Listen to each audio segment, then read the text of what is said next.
ओम नमो भगवते वासुदेवाय कृष्णाय वासुदेवाय हरे परमात्मने प्रणतक्लेशनाशाय गोविन्दाय नमो नमः।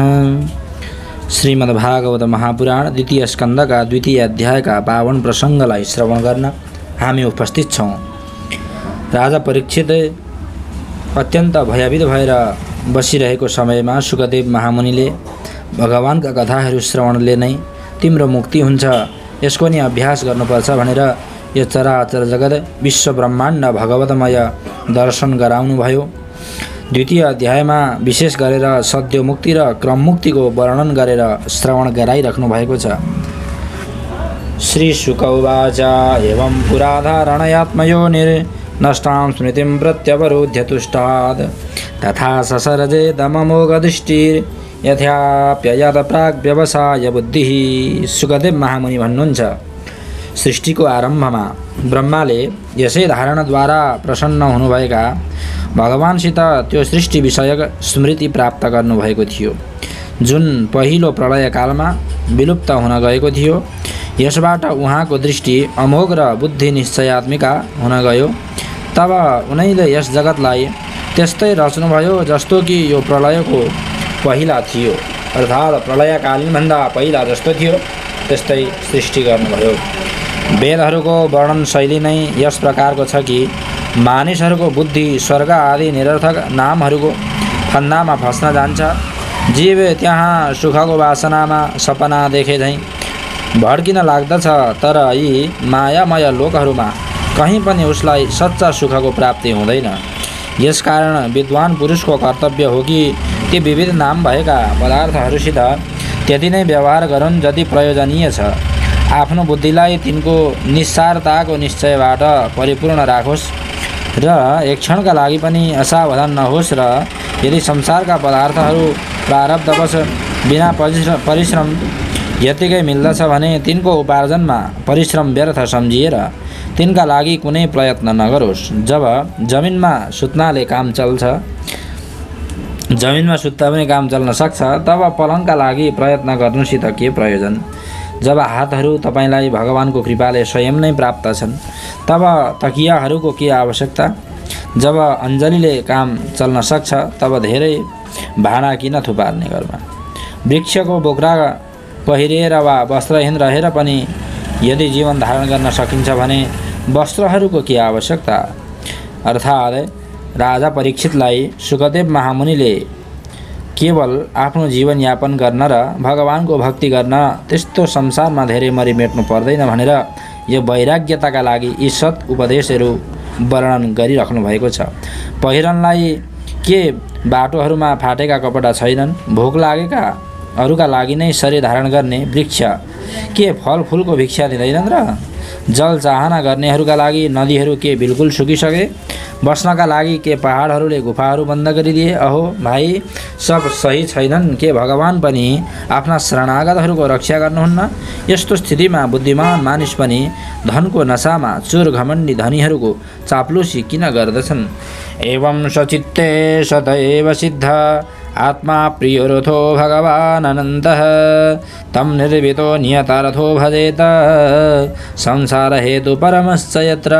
यस प्रकार विरक्त हुन गएपछि आफ्नो हृदयमा नित्य विराजमान स्वतः सिद्ध आत्मस्वरूप परम प्रियतम परम सत्य जो अनन्त भगवान हुनुहुन्छ, बडो प्रेम र आनन्दले दृढ निश्चय गरी उहाँकै भजन गर्नुपर्छ। किनभने उहाँको भजनले जन्म मृत्युको चक्करमा पारिदिने अज्ञानको नाश हुन्छ। पशुहरूको कुरा त अलग हो, परन्तु मनुष्यहरूमा भलै यस्तो को छ जसले प्राणीहरूलाई यस संसाररूपी वैतरणी नदीमा खसेर आफ्नै कर्मजन्य दुःखहरूलाई भोगिरहेको देखेर पनि भगवानको मङ्गलमय चिन्तन गर्दैनन्। यी असत विषय भोगहरूमा नै आफ्नो चित्तलाई भड्किन दिन्छ। कुनै कुनै साधक आफ्नो शरीरभित्र हृदय आकाशमा विराजमान भगवानको प्रादेश मात्र स्वरूपको धारणा गर्दछन्। ती यस्तो ध्यान गर्दछन् कि भगवानका चार भुजाहरू शङ्ख चक्र गदा पद्म रहेका छन्। उहाँको मुखमा प्रसन्नता झल्किरहेको छ। कमल समान विशाल र कोमल नेत्र छन् भगवानका। कदम्ब पुष्पको केशर समान पहेँलो वस्त्र धारण गर्नुभएको छ। भुजाहरूमा श्रेष्ठ रत्नहरूले जडिएका सुनका बाजुबन्द शोभायमान छन्। शिरमा अत्यन्तै सुन्दर मुकुट र कानहरूमा कुण्डल रहेका छन् जसमा जडिएका बहुमूल्य रत्न जगमगाइरहेका छन्। उन्नीदरित्पङ्कजकर्णिकालये योगेश्वरास्थापितपादपल्लवं श्रीलक्ष्मणं कौस्तुभरत्नकन्धर मम्लानलक्ष्म्या वनमालयाचितम्। उहाँका चरणकमल योगेश्वरहरूको फक्रिएको हृदय कमलको कर्णिकामा विराजित छन्। उहाँको हृदयमा श्रीवत्सको चिन्ह एउटा सुनौलो रेखा छ। घाँटीमा कौस्तुभ मणि झुन्डिरहेको छ। वक्षस्थल कहिल्यै नओइल्याउने वनमालाले घेरिएको छ। उहाँले कम्मरमा करधनी, औँलाहरूमा बहुमूल्य औँठी, चरणहरूमा नुपुर र हातहरूमा बाला आदि आभूषण धारण गर्नुभएको छ। उहाँका कपालहरू ज्यादै चिल्ला, निर्मल, घुम्रिएका र नीला वर्णका छन्।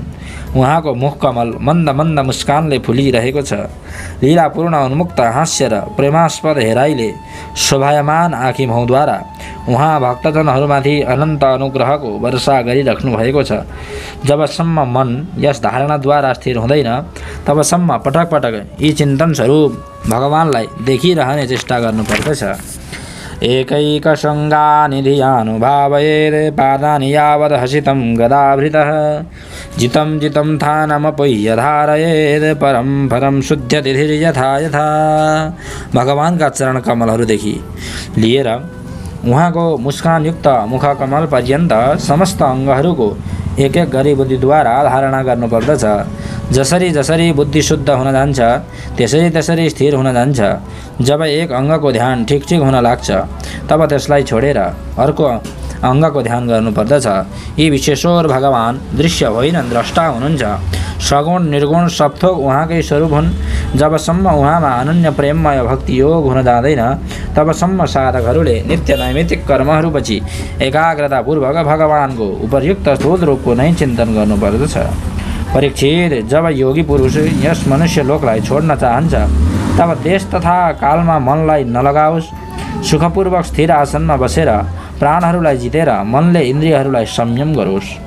त्यसपछि आफ्नो निर्मल बुद्धिले मनलाई नियमित गरी मनको साथ बुद्धिलाई क्षेत्रज्ञमा, जीवात्मामा र क्षेत्रज्ञलाई अन्तरात्मामा लीन गरिदियोस्। फेरि अन्तरात्मालाई परमात्मामा लीन गरी धीर पुरुष त्यस परम शान्तिमय अवस्थामा स्थित होस्। फेरि उसका लागि कुनै कर्तव्य बाँकी रहँदैन। यस अवस्थामा सत्वगुण पनि छैन, फेरि रजोगुण र तमोगुणको त कुरा नै के छ। अहङ्कार, महतत्व र प्रकृतिको पनि त्यहाँ अस्तित्व छैन। त्यस स्थितिमा जब देवताहरूका नियामक कालको पनि साम्राज्य चल्दैन तब देवता र उनीहरूको अधीन रहने प्राणी त रहन नै कसरी सक्दछ। योगीहरू यो होइन यस प्रकार परमात्मादेखि भिन्न पदार्थहरूको त्याग गर्न चाहन्छन् र शरीर तथा शरीर सम्बन्धी पदार्थहरूमा आत्मबुद्धिको त्याग गरी हृदयद्वारा पदपदमा भगवानको जुन परम पूज्य स्वरूपलाई आलिङ्गन गर्दै अनन्य प्रेमले परिपूर्ण रहन्छन् त्यही भगवान विष्णुको परम पद हो। यस विषयमा समस्त शास्त्रहरूको सम्मति यही छ। इत्थं मुनितु परमेदे व्यवस्थितो विज्ञानदृग्वीर्यसुरन्धिताशयः सपार्ष्णिना पीड्यगुदं ततो नीलं थानेषु सत्शून्यमये जितक्लमः। ज्ञान दृष्टिका बलले जसको चित्तको वासना नष्ट हुन गएको छ त्यस ब्रह्मनिष्ठ योगीले यस प्रकार आफ्नो शरीरको त्याग गर्नुपर्दछ। पहिला कुर्कुच्चाले आफ्नो गुदालाई दबाएर स्थिर होस् र तब नहडबडाइकन प्राणवायुलाई षट्चक्र भेदनको रीतिले माथि लैजाओस्। मनुष्य योगीले गर्नुपर्दछ कि नाभिक्रम मणिपुरमा स्थित वायुलाई हृदय चक्र अनाहतमा त्यहाँबाट उदान वायुको द्वार वक्षस्थलको माथि विशुद्ध चक्रमा फेरि त्यस वायुलाई बिस्तारै बिस्तारै तालो मूलमा विशुद्ध चक्रको अग्रभागमा चढाउनु पर्दछ। यसरी षट्चक्र चिन्तनको विधि सुखदेव महामुनि वर्णन गरिराख्नु भएको छ। त्यसपछि दुवै आँखा, दुवै कान, दुवै नाकका प्वाल र मुख यी सातै प्वालहरूलाई रोकेर त्यस तालो मूलमा स्थित वायुलाई आँखी भौँको बीच आज्ञा चक्रमा लैजानुपर्छ। यदि कुनै लोकमा जाने इच्छा छैन भने आधा घडीसम्म त्यस वायुलाई त्यहीँ रोकेर स्थिर लक्ष्यका साथ त्यसलाई सहस्रारमा लगेर परमात्मामा स्थित हुनुपर्दछ। यसपछि ब्रह्मरन्ध्रको भेदन गरी शरीर इन्द्रियादिलाई छोडिदिनु पर्दछ। परीक्षित, यदि योगीको इच्छा छ कि म ब्रह्मलोकमा जाउँ, आठै सिद्धिहरू प्राप्त गरी आकाशचारी सिद्धहरूका साथ विहार गरौँ अथवा त्रिगुणमय ब्रह्माण्डको कुनै पनि प्रदेशमा विचरण गरौँ त उसले मन र इन्द्रियहरूलाई साथै लगेर शरीरबाट निकाल्नु पर्दछ। योगेश्वराणां गतिमाहुरन्त बहि त्रिलोक्या पवनान्तरात्मनां न कर्मभिस्तां गतिमाप्नुवन्ति विद्यातपो योगसमाधिभादां। योगीहरूको शरीर वायुको झैँ सूक्ष्म हुन्छ। उपासना, तपस्या, योग र ज्ञानको सेवन गर्ने त्यस्ता योगीहरूलाई त्रिलोकीको बाहिर र भित्र सर्वत्र स्वच्छन्द रूपले विचरण गर्ने अधिकार हुन्छ। केवल कर्महरूद्वारा यस प्रकार बेरोट रोकटोक विचरण हुन सक्दैन। परीक्षित, योगी ज्योतिर्मय मार्ग सुषुम्नाद्वारा जब ब्रह्मलोकका लागि प्रस्थान गर्दछ तब पहिला ऊ आकाश मार्गबाट अग्निलोकमा जान्छ। त्यहाँ उसको बचे खुचेको मल पनि जल्दछ। यसपछि ऊ त्यहाँबाट माथि भगवान श्रीहरिको शिशुमार्ग नामक ज्योतिर्मय चक्रमा पुग्दछ। त्यहाँबाट फेरि तद्विश्वनाभिं ततिवर्ध्य विष्णोरणीयसा विरदेनात्मनैगः नमस्कृतं ब्रह्मविदामुपैति कल्पायुषो यद विबुधारमन्ते। भगवान विष्णुको यो शिशुमार्ग चक्र विश्व ब्रह्माण्डको भ्रमणको केन्द्र हो। त्यसको अतिक्रमण गरी अत्यन्त सूक्ष्म एवं निर्मल शरीरले ऊ एक्लै महरलोकमा जान्छ। त्यो लोक ब्रह्मवेत्ताहरूद्वारा पनि बन्दित छ र त्यसमा कल्पपर्यन्त जीवित रहने देवता विहार गर्दै रहन्छन्। त्यहाँ फेरि जब प्रलयको समय आउँदैछ तब तलका लोकहरूलाई शेषको मुखबाट निक्लिएको आगोद्वारा भस्म हुँदै गरेको देखेर त्यो ब्रह्मलोकमा जान्छ। जुन ब्रह्मलोकमा ठुला ठुला सिद्धेश्वर विमानहरूमा निवास गर्दछन् त्यस ब्रह्मलोकको आयु ब्रह्माको आयु समान नै 2 परार्धको रहेको हुन्छ। त्यहाँ न शोक छ, न दुःख, न बुढ्यौली, न मृत्यु, न जन्म। फेरि त्यहाँ कुनै प्रकारको उद्वेग वा भय पनि हुन नै कसरी सक्दछ। त्यहाँ यदि दुःख हुन्छ त केवल एउटा कुराको, त्यो यही हो कि यस परमपदलाई नजान्ने मानिसहरूको जन्म मृत्युमय अत्यन्त घोर सङ्कटहरूलाई देखेर दयावश त्यहाँका मानिसहरूको मनमा ठुलो व्यथा हुन्छ। सत्यलोकमा पुगेपछि त्यो योगी निर्भय भएर आफ्नो सूक्ष्म शरीरलाई पृथ्वीसित मिलाइदिन्छ र फेरि घृणा नगरी 7 आवरणहरूलाई भेदन गर्दछ। पृथ्वी रूपबाट जललाई र जल रूपबाट अग्निमय आवरणहरूलाई प्राप्त भएर त्यो ज्योति रूपबाट वायु रूप आवरणमा आउँदछ र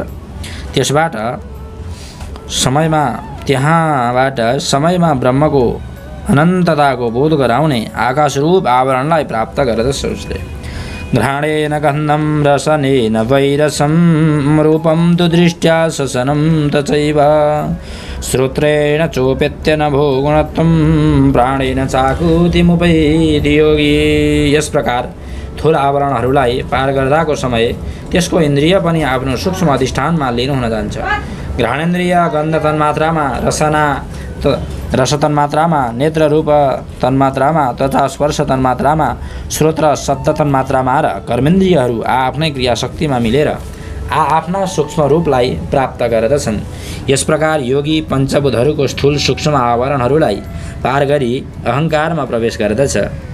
त्यहाँ सूक्ष्म भूतहरूलाई तामस अहङ्कारमा, इन्द्रियहरूलाई राजस अहङ्कारमा तथा मन र इन्द्रियहरूका अधिष्ठाता देवताहरूलाई सात्विक अहङ्कारमा लीन गराइदिन्छ।